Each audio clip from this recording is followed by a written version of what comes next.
ಭಾಗ ಅಥವಾ ತುಳುನಾಡು ಅಂತೆಲ್ಲ ಏನು ನಾವು ತಗೊಳ್ತೀವಿ ಅದು ತುಳು ಸಂಬಂಧಪಟ್ಟಿರುವಂಥ ವಿಚಾರಗಳಿದ್ದಾಗ ತುಳುವಲ್ಲೇ ಬರುತ್ತೆ. ಕರಾವಳಿ ಕನ್ನಡದ ಕಥೆ ಆಗಿರೋದ್ರಿಂದ ಅದು ಕರಾವಳಿ ಭಾಷೆಯಲ್ಲಿ ಇರುತ್ತೆ. ಅಂದ್ರೆ ಸಾವಿರಾರು ವರ್ಷಗಳ ಹಿಂದಿನ ಕಥೆ ಆಗಿರೋದ್ರಿಂದ ಕನ್ನಡ ಆಗೂ ಕೂಡ ಹಾಗೆ ಇತ್ತಾ ಅಥವಾ ಅದಕ್ಕೆ ರೆಫರೆನ್ಸ್ ಇದೆಯಾ ಅಂತ? ರೆಫರೆನ್ಸ್ ನೀವು ಹುಡುಕಿದ್ರೆ ನಿಮಗೆ ಇವತ್ತು ಯಾವುದೇ ಒಂದು ವಿಚಾರಕ್ಕೆ 10 ಆಂಗಲ್ಗಳಿರುತ್ತೆ, 10 ಡೈರೆಕ್ಷನ್ ಇರುತ್ತೆ. ಸೊ ಯಾವುದೇ ರೀತಿಯಲ್ಲೂ ಕೂಡ ನಾವು ವಾದ ಮಾಡ್ತಾ ಹೋಗ್ಬೋದು. ಅದನ್ನ ನಾವು ಆ ಕಾಲಘಟ್ಟದ ಕಥೆಯನ್ನ ಇವತ್ತಿನ ಜನರೇಷನ್ಗೆ ನಾವು ಹೇಳ್ತಿರೋದ್ರಿಂದ ಇವತ್ತಿನ ಜನರಿಗೆ ಅರ್ಥ ಆಗೋ ರೀತಿಯಲ್ಲೂ ಹೇಳಬೇಕು. ಒಂದು ಥಾಟ್ ಇತ್ತು ನನಗೆ, ಕುಂದಾಪುರ ಕನ್ನಡದಲ್ಲಿ ಹೇಳಿದ್ರೆ ಹೇಗೆ ಅಂತ. ಅವಾಗ ಹೆಚ್ಚು ಜನರಿಗೆ ಅದು ಅರ್ಥ ಆಗದೆ ಹೋಗ್ಬೋದು, ಬರೀ ಕುಂದಾಪುರ ಭಾಗದವ್ರಿಗೆ ಅಥವಾ ಕುಂದಾಪುರ ಭಾಗದವ್ರ ಪರಿಚಯ ಇರೋದ್ರೆ ಅರ್ಥ ಆಗ್ಬೋದೇನೋ. ಸೊ ಹಾಗಾಗಿ ಏನ್ ಬೇಕಾದ್ರೂ ಹೇಳ್ಬೋದು.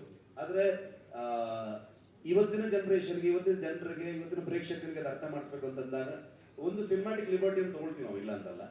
ಸೊ ಆ ನಿಟ್ಟಲ್ಲಿ ಹೋಗ್ತೀವಿ. ಮತ್ತೆ ಮಂಗಳೂರು ಕನ್ನಡ ಅಥವಾ ಕರಾವಳಿಯಲ್ಲಿ ಉಪಯೋಗಿಸುವಂತ ಕನ್ನಡ ಹೆಚ್ಚಿನ ಅಂಶವಾಗಿ ಅದು ಒಂದ್ ಸ್ವಲ್ಪ ಬುಕ್ಕಿಶ್ ಆಗಿ ಒಂದು ಗ್ರಂಥ ಕನ್ನಡ ಅನ್ನೋ ತರದಲ್ಲಿ ಹೇಳ್ತೀವಿ ನಾವು. ಅಂದ್ರೆ ಓದ್ಬೇಕಾದ್ರೆ ಹೇಗಿರುತ್ತೆ, ನಾವು ಮಾತಾಡ್ಬೇಕಾದ್ರೂ ಅಷ್ಟು ಸ್ಪಷ್ಟವಾಗಿ ಅದನ್ನ ಬಿಡಿಸಿ ಮಾತಾಡ್ತಾರೆ ಅನ್ನೋದು.